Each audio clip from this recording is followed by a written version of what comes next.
श्री गणेशाय नमः। बृहस्पतिवार व्रत पूजा विधि। बृहस्पतिवार के दिन जो भी स्त्री पुरुष व्रत करे उनको चाहिए कि वे दिन में एक ही समय भोजन करें, क्योंकि बृहस्पतिश्वर भगवान का इस दिन पूजन होता है। भोजन पीली चने की दाल आदि का करें, परंतु नमक नहीं खाएं और पीले वस्त्र पहने। भोजन में पीले ही फलों का प्रयोग करें। पीले चंदन से पूजन करें। पूजन के बाद प्रेम पूर्वक गुरु महाराज बृहस्पति देव की कथा सुननी चाहिए। इस व्रत को करने से मन की इच्छाएं पूरी होती है और बृहस्पति महाराज प्रसन्न होते हैं तथा धन, पुत्र, विद्या तथा मनवांछित फलों की प्राप्ति होती है। परिवार को सुख शांति मिलती है। इसलिए यह व्रत सब स्त्री व पुरुषों के लिए सर्वश्रेष्ठ और अति फलदायक है। इस व्रत में केले का पूजन करना चाहिए। कथा और पूजन के समय तन, मन, कर्म, वचन से शुद्ध होकर जो इच्छा हो बृहस्पति देव से प्रार्थना करनी चाहिए। इच्छाओं को बृहस्पति देव अवश्य पूर्ण करते हैं, ऐसा मन में दृढ़ विश्वास रखना चाहिए। श्री बृहस्पतिवार व्रत कथा। एक समय की बात है कि भारतवर्ष में एक राजा राज करता था। वह बड़ा प्रतापी और दानी था। प्रतिदिन मंदिर में दर्शन करने जाता और गरीबों और ब्राह्मणों की सहायता करता था। यह सब बातें उसकी रानी को अच्छी नहीं लगती थी। वह ना तो व्रत करती और न ही गरीबों को दान देती थी, और राजा को भी ऐसा करने से मना किया करती थी। एक दिन राजा शिकार खेलने वन में गया हुआ था। उसी समय बृहस्पति देव साधु के वेश में राजा के महल में भिक्षा के लिए गए और भिक्षा मांगी। रानी ने भिक्षा देने से इनकार किया और कहा, हे साधु महाराज, मैं तो दान पुण्य से तंग आ गई हूँ। मेरे पति सारा धन लुटाते रहते हैं। मेरी इच्छा है कि हमारा धन नष्ट हो जाए, फिर न रहेगा बांस और न बजेगी बांसुरी। साधु ने कहा, देवी तुम तो बड़ी अजीब हो। धन संतान तो सभी चाहते हैं। पापी भी पुत्र और धन की इच्छा करता है। यदि तुम्हारे पास अधिक धन है तो भूखों को भोजन दो, प्यासों के लिए प्याऊ बनवाओ, मुसाफिरों के लिए धर्मशालाएं खुलवाओ। जो निर्धन अपनी कुंवारी कन्याओं का विवाह नहीं कर सकते उनका विवाह करा दो। ऐसे और कई काम हैं जिनके करने से तुम्हारा यश लोक परलोक में फैलेगा। परंतु रानी पर उपदेश का कोई प्रभाव न पड़ा। वह बोली, महाराज आप मुझे कुछ न समझाएं। मैं ऐसा धन नहीं चाहती जो हर जगह बांटती फिरूं। साधु ने चाहे तो ऐसा ही होगा। तुम ऐसा करना कि बृहस्पतिवार को घर गोबर से लीपना, अपने केशों को धोना, केशों को धोते समय स्नान करना, राजा से कहना कि वह हजामत बनवाए, भोजन में मांस मदिरा खाना, कपड़े धोबी या धुलने को डालना। ऐसा 7 बृहस्पतिवार करने से तुम्हारा सारा धन नष्ट हो जाएगा। इतना कहकर वह साधु महाराज वहाँ से चले गए। और वह साधु कहकर गए थे। रानी ने वैसा ही किया। 6 बृहस्पतिवार ही बीते थे कि उसका सारा धन नष्ट हो गया और सारा परिवार दोनों समय भोजन के लिए तरसने लगा तथा संसारिक भोगों से दुखी रहने लगे। तब राजा ने रानी से कहा कि तुम यहाँ पर रहो, मैं दूसरे देश में जाता हूँ, क्योंकि यहाँ पर मुझे सभी जानते हैं, इसलिए कोई कार्य भी नहीं कर सकता। देश चोरी परदेश भीख बराबर है। ऐसा कहकर राजा परदेश चला गया। वहाँ जंगल में जाकर लकड़ी काटता और उसे शहर में बेचता। इस तरह वह जीवन व्यतीत करने लगा। इधर राजा के बिना रानी दुखी रहने लगी। किसी दिन भोजन मिलता और किसी दिन जल पीकर ही रह जाती। एक समय रानी और उसकी दासी को 7 दिन तक भोजन नहीं मिला तो रानी ने अपनी दासी से कहा, यहाँ पास के नगर में मेरी बहन रहती है, वह बड़ी धनवान है। तुम उसके पास जाओ और वहाँ से 5 सिर बेजर में मांग कर ले आओ, जिससे कुछ समय के लिए गुजारा हो जाएगा। इस प्रकार रानी की आज्ञा मानकर दासी रानी की बहन के पास गई तो रानी की बहन उस समय पूजा कर रही थी, क्योंकि उस दिन बृहस्पतिवार का दिन था। दासी रानी की बहन से बोली, हे रानी, मुझे आपकी बहन ने भेजा है, मुझे 5 सेर बेजर दे दो। दासी के कई बार कहने पर भी रानी की बहन ने उत्तर नहीं दिया, क्योंकि उस समय वह बृहस्पतिवार की व्रत कथा सुन रही थी। जब दासी को कोई उत्तर नहीं मिला तो वह बहुत दुखी हुई और वापस अपने नगर आकर रानी से बोली, हे रानी, आपकी बहन बहुत ही धनी है, वे छोटे लोगों से बात नहीं करती। मैंने उनसे 5 सिर बेजर मांगा तो उन्होंने कोई उत्तर नहीं दिया। रानी बोली, इसमें उसका कोई दोष नहीं है। जब बुरे दिन आते हैं तब कोई सहारा नहीं देता। अच्छे बुरे का पता विपत्ति में ही लगता है। जो ईश्वर की इच्छा होगी वही होगा। यह सब हमारे भाग्य का दोष है। इधर रानी की बहन ने सोचा कि मेरी बहन की दासी आई थी, परंतु मैं उससे बोली नहीं तो वह बहुत दुखी हुई होगी। ये सोच कथा को सुन और विष्णु भगवान का पूजन समाप्त कर वह अपनी बहन के घर चल दी। बहन के पास आकर बोली, बहन, जब तुम्हारी दासी आए तो मैं बृहस्पतिवार का व्रत कर रही थी। जब तक कथा होती है तब तक ना उठते हैं और ना ही बोलते हैं, इसलिए मैं नहीं बोली। कहो दासी को क्यों भेजा था? रानी बोली, बहन तुमसे कोई बात छुपी नहीं है। हमारे घर अनाज नहीं था, इस कारण मैंने दासी को तुम्हारे पास 5 सिर भेजर के लिए भेजा था। रानी की बहन बोली, बृहस्पतिवार भगवान सबकी मनोकामना पूरी करते हैं, शायद तुम्हारे घर में भी अनाज रखा हो। इस प्रकार के वचन सुन रानी जब अंदर गई तो वहाँ एक घड़ा भेजर से भरा मिल गया। तब रानी और उसकी दासी बहुत खुश हुई। दासी कहने लगी, हे रानी, वैसे ही हमको भोजन नहीं मिलता तो हम रोज ही व्रत करते हैं। अगर आपकी बहन से व्रत की विधि और कथा पूछ ली जाए तो हम भी कर लिया करेंगे। रानी ने बहन से कहा, बहन बृहस्पतिवार के व्रत के क्या नियम है? तब रानी की बहन ने बताया, बृहस्पतिवार के व्रत में चने की दाल और मुनक्का से भगवान विष्णु का केले की जड़ में पूजन करें तथा दीपक जलाएं, पीला भोजन करें तथा कथा सुने। इस प्रकार करने से गुरु भगवान प्रसन्न होते हैं, अन्न पुत्र धन देते हैं, मनोकामना पूरी करते हैं। इस प्रकार रानी और दासी दोनों ने निश्चय किया कि बृहस्पति भगवान का पूजन जरूर करेंगे। 7 दिन बाद बृहस्पतिवार आया तो उन्होंने व्रत रखा। दासी घुड़साल में जाकर झना और गुड़ बेल लाई तथा उसकी दाल से केले की जड़ का तथा विष्णु भगवान का पूजन किया। अब पीला भोजन कहाँ से आए? दोनों बड़ी दुखी हुई, परंतु उन्होंने व्रत किया था, इस कारण गुरु भगवान प्रसन्न थे। 2 थालों में सुंदर पीला भोजन लेकर आए और दासी को देकर बोले, यह तुम्हारे और रानी के लिए भोजन है। दासी भोजन पाकर बड़ी प्रसन्न हुई और रानी से बोली, रानी जी भोजन कर लीजिए। वह महात्मा हम दोनों को 2 थाल में भोजन दे गए हैं।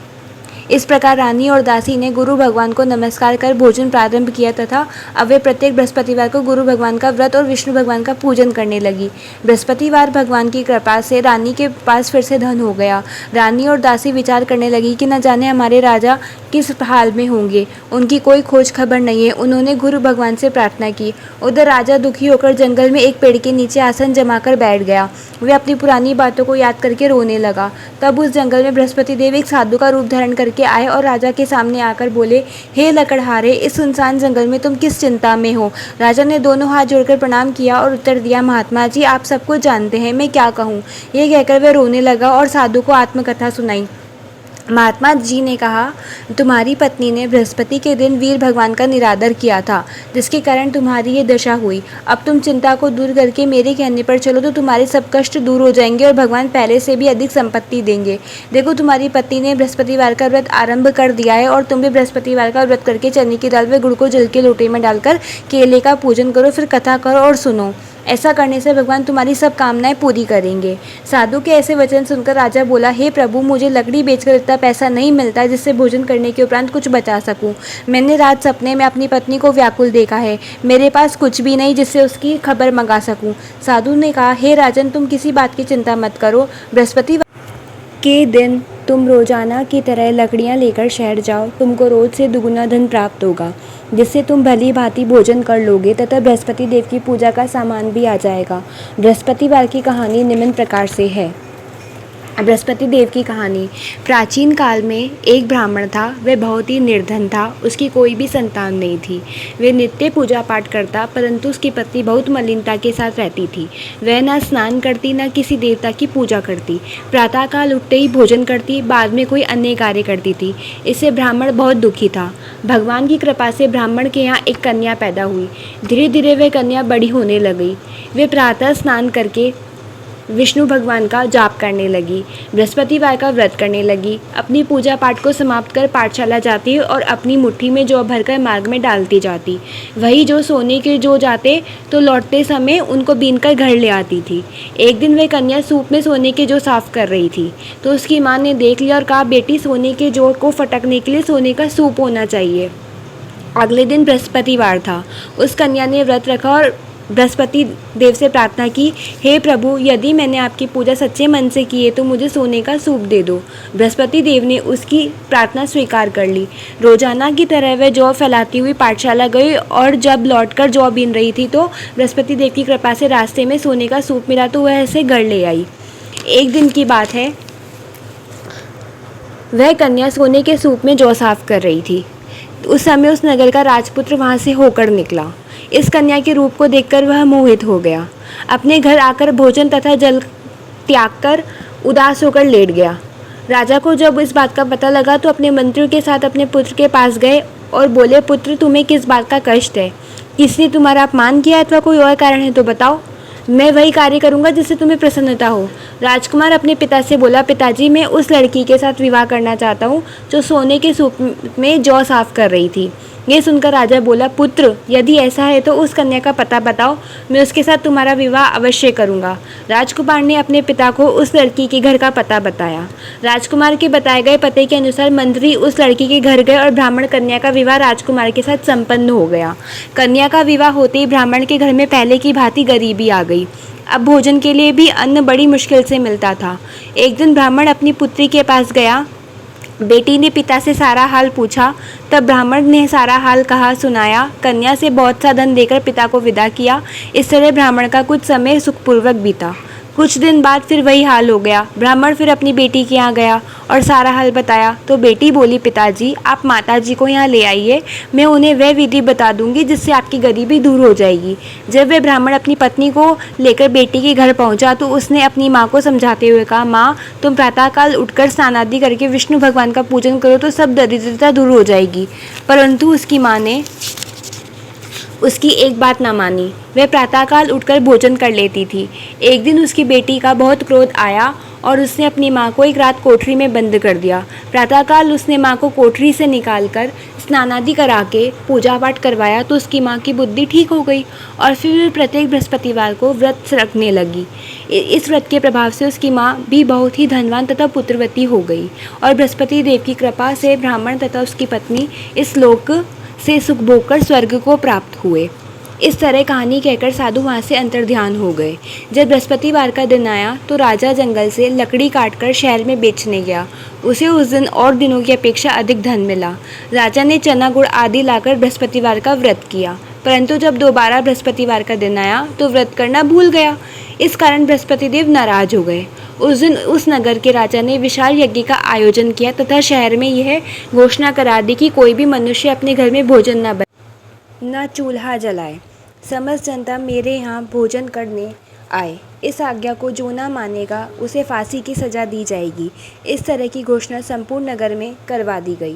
राजा की आज्ञानुसार शहर के सभी लोग भोजन करने गए, लेकिन लकड़हारा बना राजा कुछ देर बाद पहुंचा, इसलिए राजा उसको अपने साथ घर ले गए और ले जाकर भोजन करा रहे थे तो रानी की दृष्टि उस खूंटी पर पड़ी जिस पर उसका हार लटका हुआ था। रानी को हार वहाँ पर दिखाई न दिया। रानी ने सोचा कि मेरा हार इस मनुष्य ने चुरा लिया है। उसी समय पुलिस को बुलाकर उसको जेल में डलवा दिया। जब लकड़हारा जेल खाने में दुखी होकर विचार करने लगा कि न जाने कौन से पूर्व जन्म के कर्म से मुझे दुख प्राप्त हुआ है, और उन्हीं साधु को याद करने लगा जो कि जंगल में मिले थे, उसी समय तत्काल बृहस्पति देव साधु के रूप में प्रकट हो और उसकी दशा को देखकर कहने लगे, मूर्ख तूने बृहस्पति देव की कथा नहीं करी, इस कारण तुझे यह दुख प्राप्त हुआ है। अब चिंता मत कर, बृहस्पतिवार के दिन जेल के दरवाजे पर 4 पैसे पड़े मिलेंगे, उनसे तो बृहस्पति देव की पूजा करना, तेरे सभी कष्ट दूर हो जाएंगे। बृहस्पतिवार के दिन उसे 4 पैसे मिले। लकड़हारे ने कथा कही।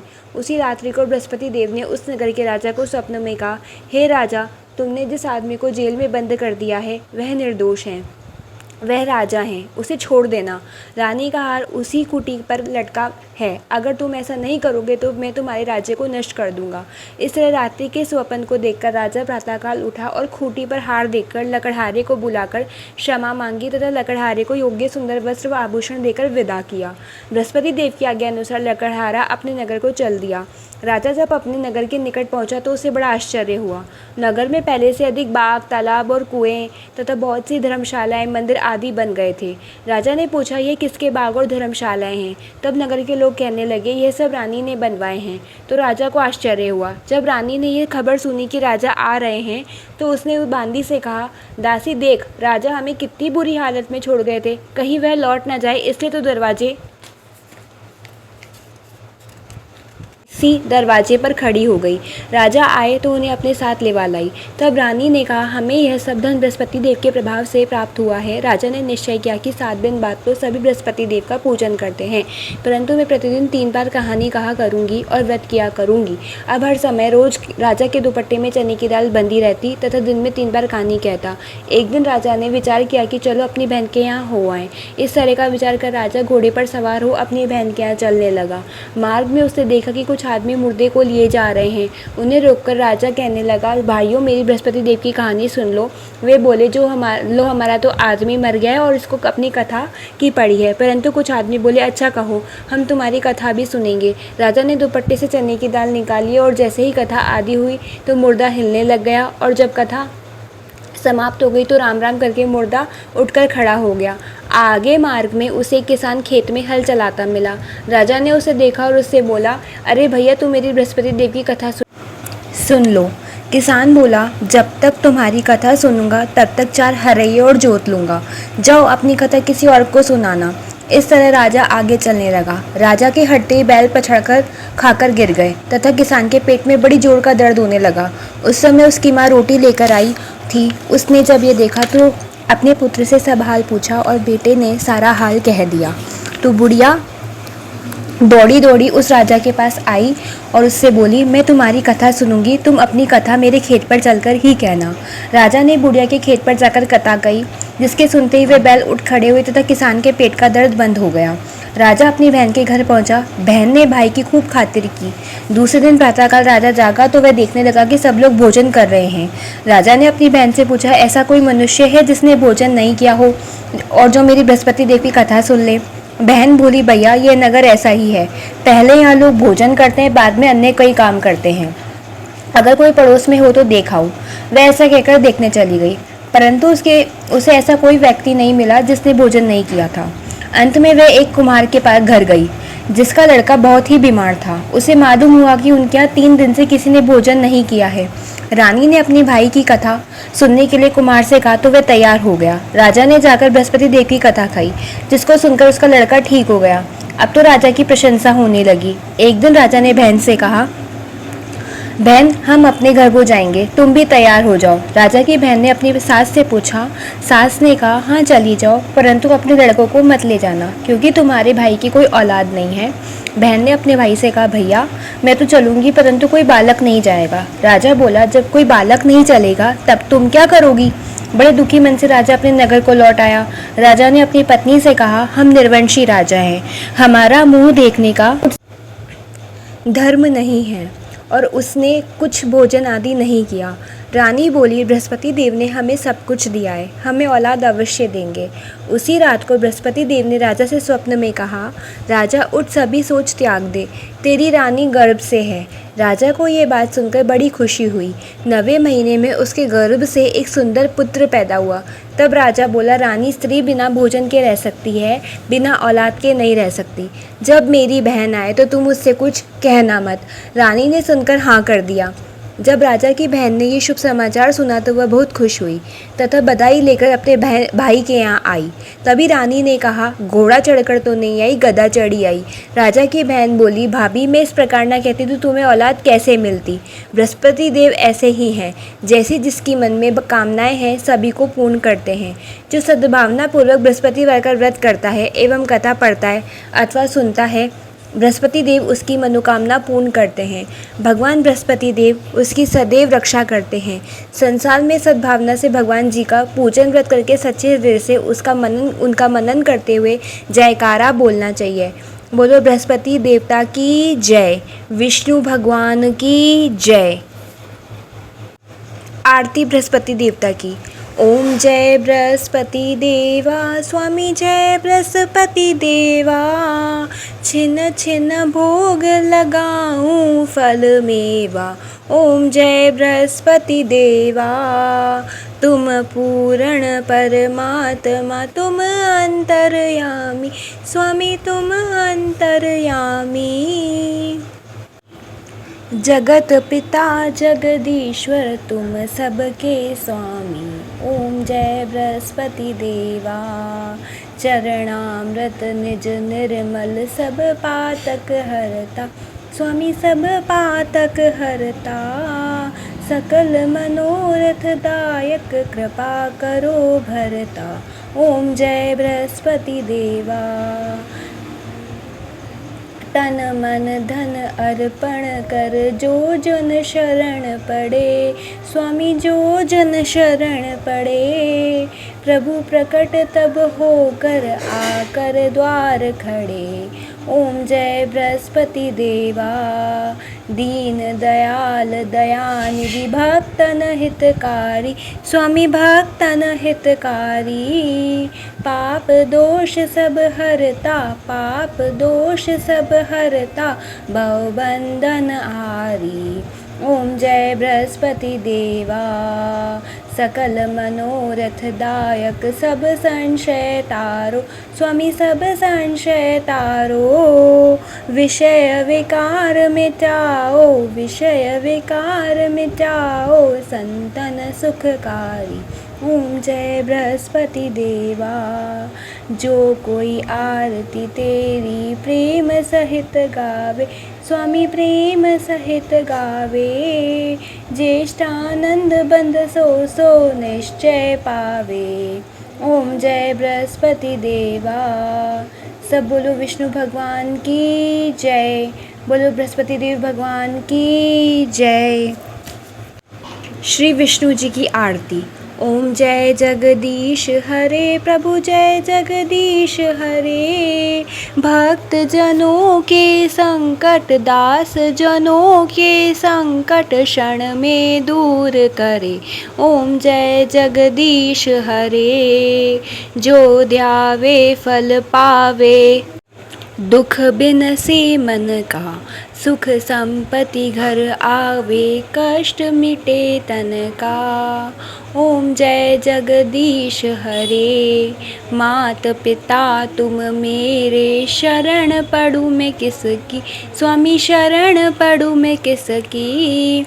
तुम बिन और न दूजा, प्रभु बिन और न दूजा, आस करूँ मैं जिसकी।